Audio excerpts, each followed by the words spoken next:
Hi everybody, it's David Fleming here from the Toronto Realty blog, and welcome to this week's Pick 5.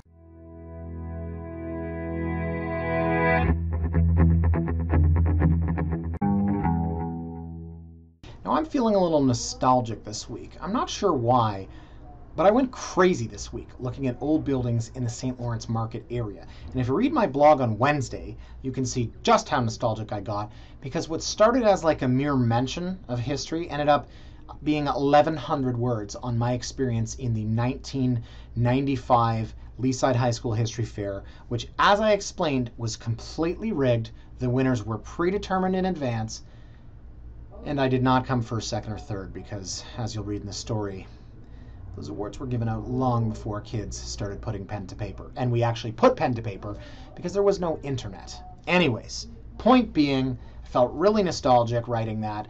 The blog that I wrote about on Wednesday was looking at buildings in the St. Lawrence Market area, old buildings, heritage buildings that could become condos, and I hope they wouldn't. And that was as a response to Monday's blog, which is old buildings in the St. Lawrence Market area that already have become condos. So then I thought, let's look at another old area of the city of Toronto, just because I found an incredible interactive tool that the City of Toronto's website has put together, which I'm going to show you, the Toronto Heritage Roster. You could literally hover your mouse over every property in the city and see which ones are designated or listed. So, ladies and gentlemen, name an area of the city, and I know you already know because you saw the subject line, but play along. Name an area of the city where you know there are a lot of really old homes dating back to the early 1900s and the late 1800s. Yes, you're right, the Annex, thank you. You don't get any points because this was in the email that you received. So the Annex, ladies and gentlemen, we're going to go to the map here. The Annex, I don't know where the name came from, but I would think it like annexed downtown and uptown. Maybe that makes sense.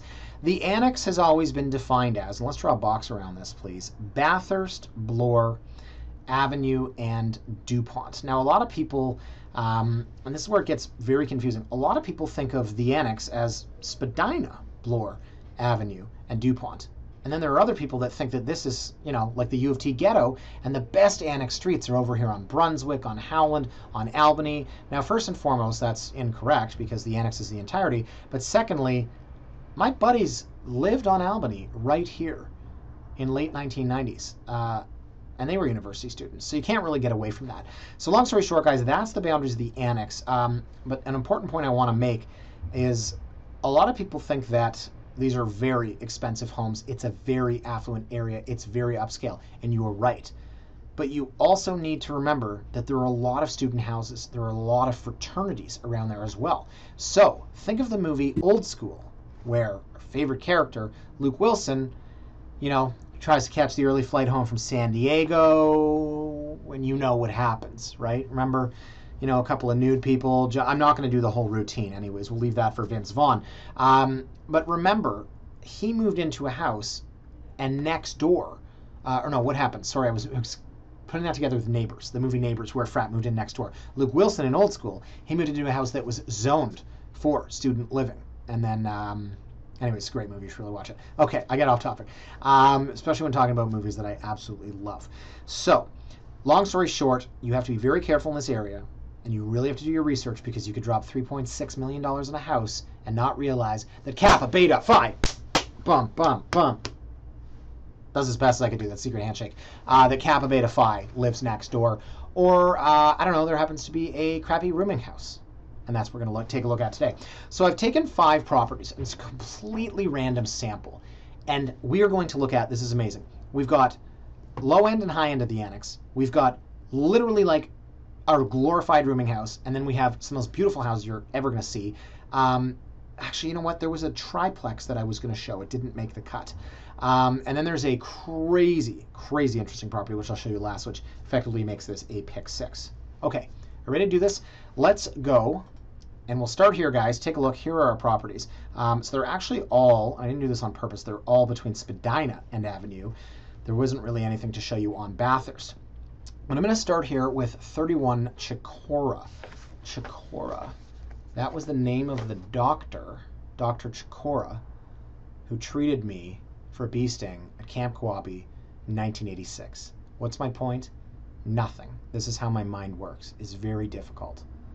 And I also remember absolutely everything. Who the hell else would remember the name of the camp doctor in 1986? Chicora, 31 Chicora. So where are we on the map? So here we can see Chicora up here in this, what would that be, quadrant number 1 if we were in math class. So most of the prime streets, and I don't want to generalize here because this is a beautiful house, but you know, north-south streets, there's some popular streets going east-west here between Avenue that are walking distance. Up here things get interesting because the landscape changes. Let me zoom in and you can see that first and foremost we're next to Avenue, which is a thoroughfare for traffic, but then here this house backs on to, as you can see here thanks to Google, some buildings, some commercial stuff, and you've got Ave Dav in here. Ooh, Le Paradis. I go there all the time with Jenna's grandparents. It's kind of a fish place. Le Paradis. Great bread, I will say that. And the waitstaff is fantastic. And then there's, yes, Mexican place Playa Cabana. And I'm going to guess there's one here. I'm going to zoom in here. Yes, Playa Cabana Hacienda. I wonder if they know the people over here at Playa Cabana. It's like that time at Seinfeld. Elaine wanted to buy from Cinco de Mayo because she wanted to, you know, show up the people at Punto de Mayo. She found out the owner owned both of them. God, did Elaine have egg on her face. And we are really going nowhere in today's Pick 5 because I keep going down memory lane. So Chicora, let me go back to the listing here. We know where it is on the street. The street looks beautiful from here. Streetscape is fantastic. These are Edwardian homes. This house, I have it in front of me, but I'm going to guess 1914. It's a random guess. It's guaranteed between 1900 and 1920. 1911, got it. Okay, so it reminds me a lot of kind of the architecture in Hyde Park a lot of the times with these Edwardian 3 stories or 2.5. Here you can see they've kind of blown out, made a hexagonal bay here for both the main and upper level, which I know I'm going to like. So it's a 3-bed, 4-bath, plus 1 in the basement, and it is a super modern home. So what do you call this? Contemporary, I believe, is what you would call it. Let me scroll down here because if you're looking in this area, you're going to want to know things like designers. Special renovation by highly acclaimed architects Rigo and Bauer. Very good. I don't know them, but I'll take your word for it. So this is not for everybody, but the people that it's for will absolutely love it. Super contemporary, modern. You can tell by both the furniture, the minimalistic look to it, but also the open concept style. Very clean lines. I always call it European style, just like a better version of IKEA perhaps. But again, take a look at the kitchen. It's far from traditional. And we're going to, of course, as I mentioned, looking at a lot of different properties today in types and styles, we're going to see some extremely traditional looking homes. So this is not particularly my style, but I absolutely love the layout. Fantastic open concept. There you can see, as I mentioned too, that little hexagonal bay, which I think is kind of neat. Lets in a lot of sun. Master bedroom is huge. Master bath, again, in the very modern style of the kitchen downstairs. So here you've got the bedroom, which I'll scroll down so you can see. We have master and sitting on the second, and then we have bedroom and bedroom up top. So I'm going to show you the floor plans as well, just to kind of show you how this is a niche-y kind of house. So I'm not going to say it's not child-friendly. I'm going to say that it does feel like a very masculine house. Let's take a look at the floor plan. So here, guys, you can see what I'm talking about. Main floor, foyer, living, dining, kitchen combined, and a breakfast nook. Fantastic. Second floor, you've got this family room, which is where I said they had that hexagonal bay. Then you've got the master with a nice 5-piece bath, a walk-in closet. This is open air to below. So then you've got 2 bedrooms up top, a little Jack and Jill thing happening. And yes, they've got their own bathroom. But for traditional family living, you usually are all situated on the same floor. Now downstairs in the basement, you have what is, it says rec room. I'll go back to the photo of that to show you it's not really a rec room. It is more or less a landing for the stairs. Then you've got a 4th bedroom. You've got storage, you've got furnace, you've got all kinds of closets. So really what this feels like to me is if you're an extremely rich single guy, you've got an incredible main floor. This entire thing upstairs is yours. Your master, your closet, your bath. Maybe that's your Super Bowl watching TV room. Maybe you have a projector TV. Maybe it's where you put your G.I. Joes that you collect. Wait, no one does that except me. Then upstairs, I don't know, if you ever get pregnant, you know, or if you have the proverbial guest staying over. So not the most traditional family home, but I will say for 2.475, and not that that's cheap, but for the area, maybe it is. Because as you're going to see, prices increase significantly from here. And keep in mind, this is a detached 2.5-story, 33.5 by 120. We're going to look at some semis that are way smaller and way more money. Okay, let's take a look here at 123 Madison Avenue. Now, before I look at the house, I wanted to show you what I mentioned before about the interactive mapping tool. This is so cool. So you go to, you know what, I don't understand the Toronto website, www.one.toronto. Forget it. Google Toronto Heritage Register. So you can zoom in and see, and what were we, 123 Admiral? I think we were. Let's go back and take a look there. Yes, 123 Madison. I wasn't even close. Okay, 123 Madison. So you zoom in and you say, is this a heritage property? No, it's not, because it's not highlighted. But here's where things get fun. 119, listed. See that? Listed. Circle that, please. Listed. And here, listed. And here, listed. And here, listed. These are all listed. They're not designated. There's two big differences there. If it's designated as heritage, you have major hurdles. If you want to fully demolish, probably not going to happen unless, you know, you happen to be really famous and have a lot of money and sway. Some developers in Toronto, perhaps. Read about that more in my Monday and Wednesday blog. But if it's listed, what does that really mean? We don't know. It's a huge gray area. And that's where things get really interesting, because if you want to renovate, you're probably not going to have an issue. But if you said you wanted to go in and tear down a Rosedale home circa 1880 and build a brand new one and it's designated as heritage, it's not going to happen. Okay. So the reason I want to show this one to you guys is because it is $2.5 million. And yes, it's 9 bedrooms and 11 bathrooms. What is this, ladies and gentlemen? This is a rooming house. No, I shouldn't say that. It's not a rooming house because these are not rooms. I was being facetious. It's actually not a rooming house. It is actually, believe it or not, a very, very nice and very turnkey investment property. Scroll down here. 9 self-contained bachelor units. Fantastic. Continue as new landlord with great pool of UT students. My favorite. You ready for this? Or convert back to single-family home. It's like 2 totally different things, right? Point being, it's just something that you don't convert. This is a turnkey investment property. This is set up perfectly with 9 units, 9 bachelors. Why in the world would you ever convert it? So I hate when they say things like that in the listing, because it just makes absolutely no sense, right? Like, you know, a really great 5-bed, 5-bath family home. Convert to 1-bed, 1-bath, massive weird home. You're just not going to do it. So let me go to the floor plan here, guys. Okay, so you can see here, this is how it's laid out. Every single one of them is a bachelor. It's really cool. Living, dining, bed, and your measurements. And here you've got, well, where do you have your, there's your bathroom and your kitchen in here, which they didn't really label.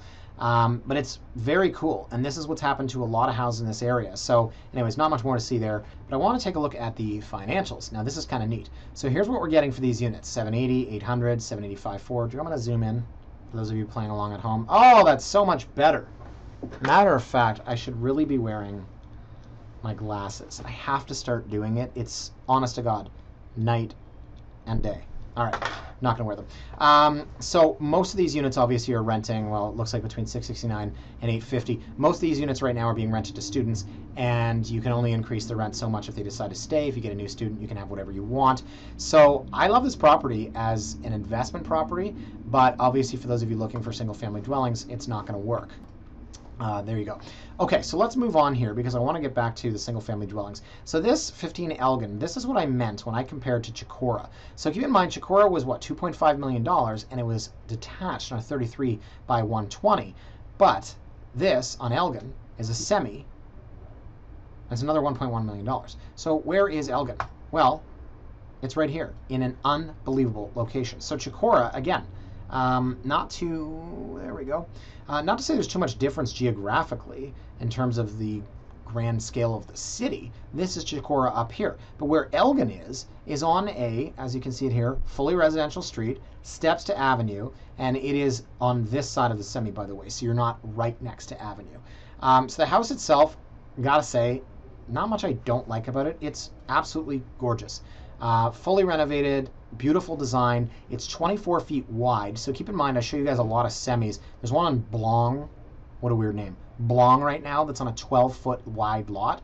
Ooh, I did a pick 5 on narrow houses once. So this is a 24-foot semi. It doesn't feel small at all. Bearing in mind that 24 feet is the lot, and when you have it attached, you've got room on both sides of the house, right, in between the mutual drive, or in between the houses. With a semi, your room sizes are a lot larger. So really nice, 3-bed plus 1 4-bath, which is why I thought it played so nicely off of the Chicora house. Got a main floor family room at the back, or if you want to call that a breakfast nook, you can. They call it a family room. Staircase leading up to, I'm going to show you the floor plans after. This is kind of a neat little den. And, okay, wow, massive master bedroom. You only get that in larger houses, let me tell you. Honestly, it's so hard to find room for, your typical 3-bed semi, and people are like, oh, I was hoping we could fit a king for like a 950 semi. It's tough. Okay, so there you go, kid's bedroom, slanted roof here, but you know what? You live in a semi, and your kid is, what, 2 feet tall? So I think that works. Maybe that's why these people are leaving. Check out the guitar by the bed. I just thought I'd serenade you with this song before we go to sleep. Nice little outdoor space, 138-foot lot's pretty cool. Little man cave in the basement. And there you go. So here's the floor plan, guys. I'm all over floor plans today just because I've realized that showing you photos, I find people get lost in staging sometimes. So we've got our living room, which is gargantuan. In most of the smaller semis, your 950 semi, this is your living, this is your dining. Now, they've got a separate dining room. They've done their best to open it up a little bit, kind of keep some of the traditional feel to this house by making it a separate room. Kitchen is totally separate. They've called that a main floor family room. Oh no, you know what? This is the family room. I'm very sorry. This is the breakfast nook, which totally made sense. So here's that family room, which I kind of referred to as the den, but it is, I guess, whatever you make of it. So similar here, master bedroom, dressing room, holy crap, we're spoiled, master ensuite, and then the family room. Similar in feel to the house that we saw in Chicora. Then upstairs, bedroom. They've got a rooftop terrace, which is perfect for your baby. One of the big differences with Chicora was, I said I was going to show you the photo and I didn't, of the landing downstairs that they called a rec room. Was not a rec room. Big difference down here is massive rec room, and they've called this a bedroom, kind of open concept, remove the wall. So there's a ton of space downstairs. They have a wine cellar back here, huge utility room. You don't need, what is this, 18 times 13, 200 plus square feet. It's massive. And you can see here, like, tiny little sink, little hot water tank, like, how much space is in there? It's storage. So this house checks all the boxes. The one thing that I will say, as I compare this to Chicora, is this your child-friendly home? You do not have the kids' bedrooms on the main floor and or on the second floor along with you. Now, maybe you don't care. My God, it is such a beautiful house. $3.6 million on the market for 30 days. If I was them, I'd probably take the same strategy. Put it out there. The buyer pool is a lot thinner, not only because of the price point, but also because of the annex, and ultimately see what you get. So 3.6, 3 plus 1 and 4. Let me go back to Chicora. 2.5, 3 plus 1 and 4. Detached 2.5 story, 33 by 120. Semi-attached 2.5 story, 24 by 138. So you see what I mean? With specific location in the annex, right? And you also probably don't want to be, attached to this student house. Okay, moving along here, we're going to go to 52 Elgin.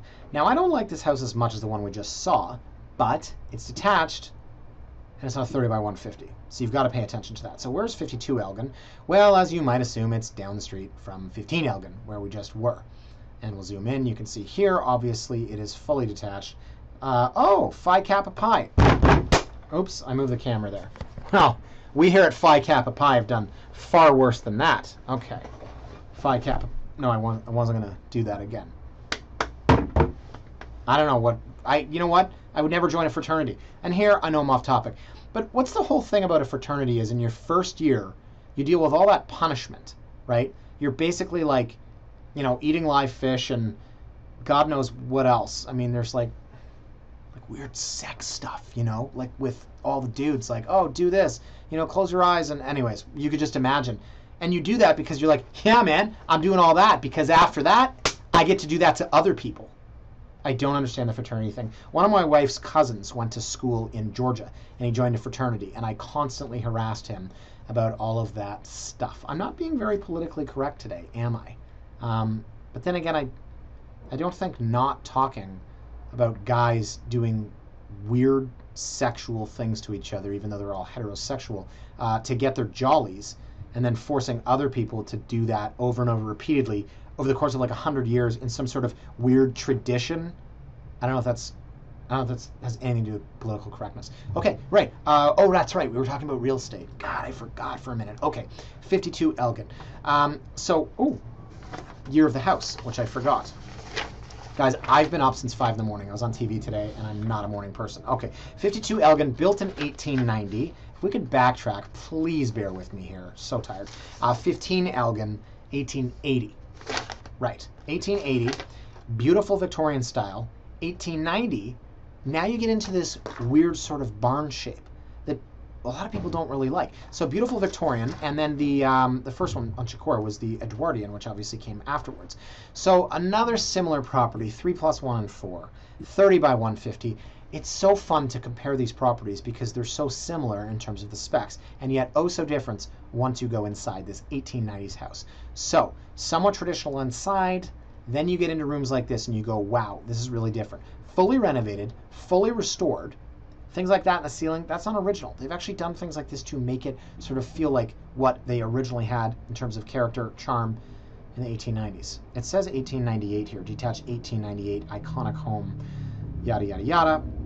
But MPAC says 1890. So here you can see the coffered ceiling. I wish they got a better shot of this because it's beautiful, beautiful work in there. I've mentioned on many occasions my wife wants a coffered ceiling. She doesn't know what coffered is.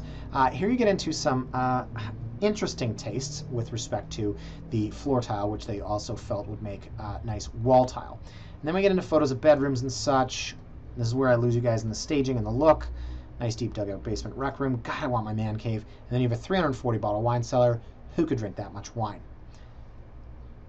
One more. Last tangent. I looked at a house. It was so funny. I went with a couple of guys from the office here. One of them's a good friend. And there was like a 500 bottle wine cellar. And they know that all I do is drink Crown Royal. So one of my friends says, you've literally got a 500 bottle wine cellar. There'll be 500 bottles of Crown Royal. And you'll say, I think I have a bottle for this occasion. I know it's around here somewhere. And the joke is they're all the same. Oh, I got it. Here it is. Crown Royal. I laughed. Did not buy the house. Okay, so downstairs, backyard, and there we go. So let's take a look at the floor plan. Here we go. Okay, let me zoom out. Perfectamundo. So this is only a 2-story house. The rest of them we've seen have had the either half story or the full 3rd story. So now you get into something that is a little more conducive to family living, right? Main floor, where the heck are we opening here? Yes, covered porch, very nice. Living, dining, similar size to the other ones we've seen. Kitchen, family room at the back, so not the breakfast nook like we just saw in Elgin, but an actual family room. Then you go upstairs, and lo and behold, you have a master with an ensuite, a 3rd bed, and a 2nd bed, and they share a bathroom. Cool little Jack and Jill thing happening. Very nice. Very conducive to having a family. Of course, since there isn't a 3rd floor in this house, we have no choice, otherwise the kids would be living on the roof. So downstairs you see this media room. They've called it media room. That's the rec room that we saw. 23 by 18. That's awesome. That's like a 220, if my math is correct. Boop, boop, boop, boop. Yes, square feet. Nice little wine cellar. And then you've got a 4th bedroom down here. Who doesn't need a 4th bedroom? The proverbial nanny or person visiting from out of town. So 3.7 million, 28 days in the market. I like this the most because it is detached, which is the holy grail of obviously real estate. But I don't know, something about this house here in Elgin, I really, I don't say identified with it. Identified with this, except that if I had kids, I probably wouldn't be in there because of the whole 3rd story thing. But beautiful house, both of them. No flies on any of these, except the 9 bachelor investment property, which probably has a lot of flies because it's all students. Okay. Woo! Just killing it today, David. What are you doing? 260 St. George Street, which is the last one we're going to look at. We are pushing $4 million. Holy cow. 260 St. George, where are we? Well, obviously we're on St. George, which I think is a very busy street because I know I always cut through there. Well, I cut through the University of Toronto. Yeah, Beverly, right? So you're downtown on Queen. If you're not taking McCall, you've already passed it. You go north on Beverly. Then you get up here.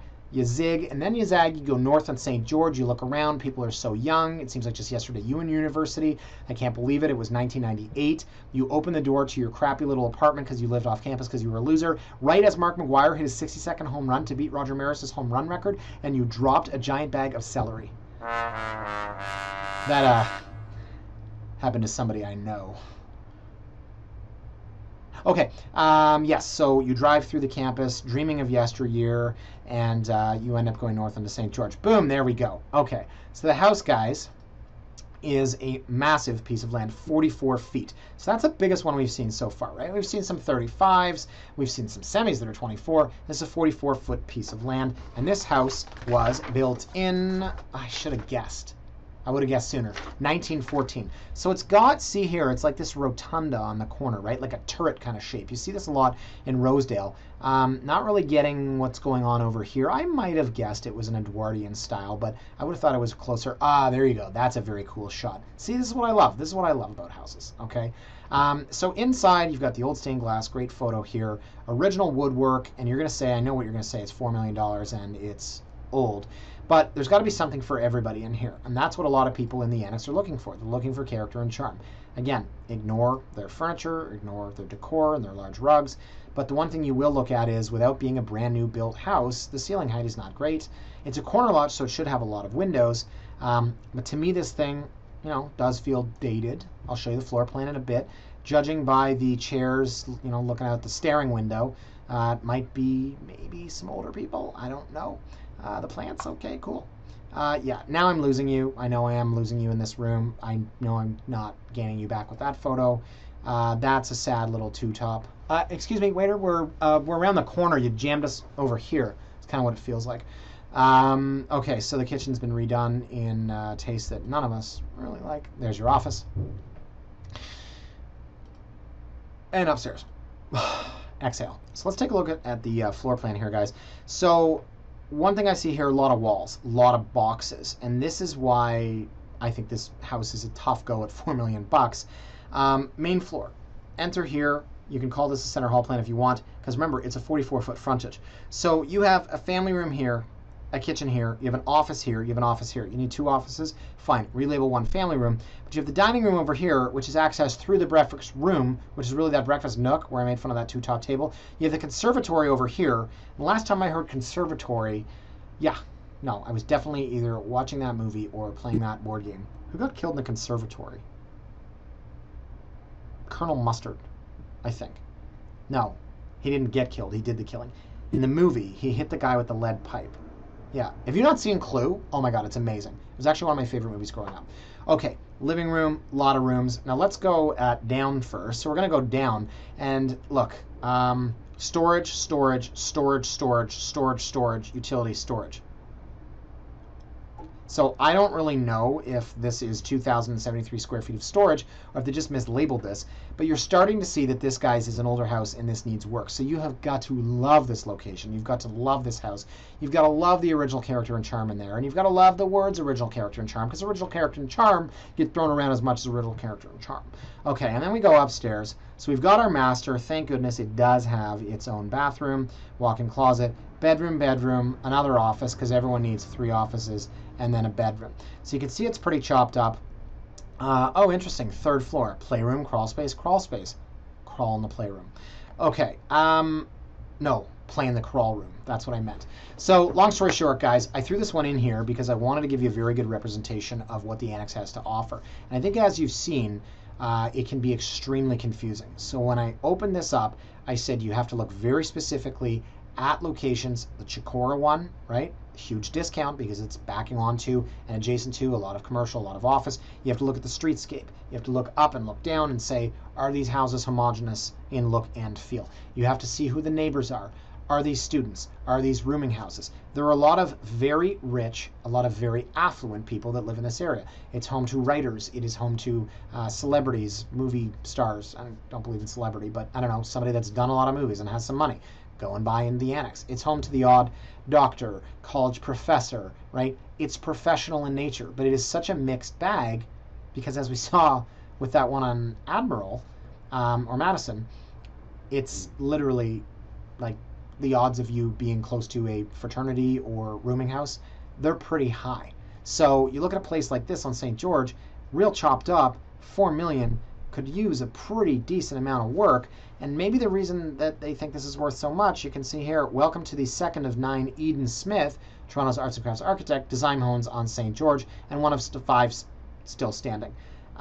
So maybe you don't care one of 5 Eden Smith homes. Maybe you've never heard of it. Maybe you couldn't possibly care less. And if that's you, the house is not for you. But if you are the person that knows who Eden Smith is, and I don't, I believe she was related to Granny Smith of Apple fame. If you are one of those people, then it's the house for you.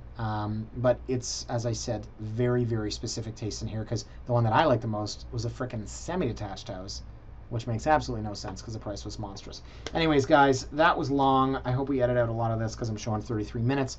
Thank you for bearing with me. As I said, I was up at 5 a.m. to go on the morning show for 4.5 minutes.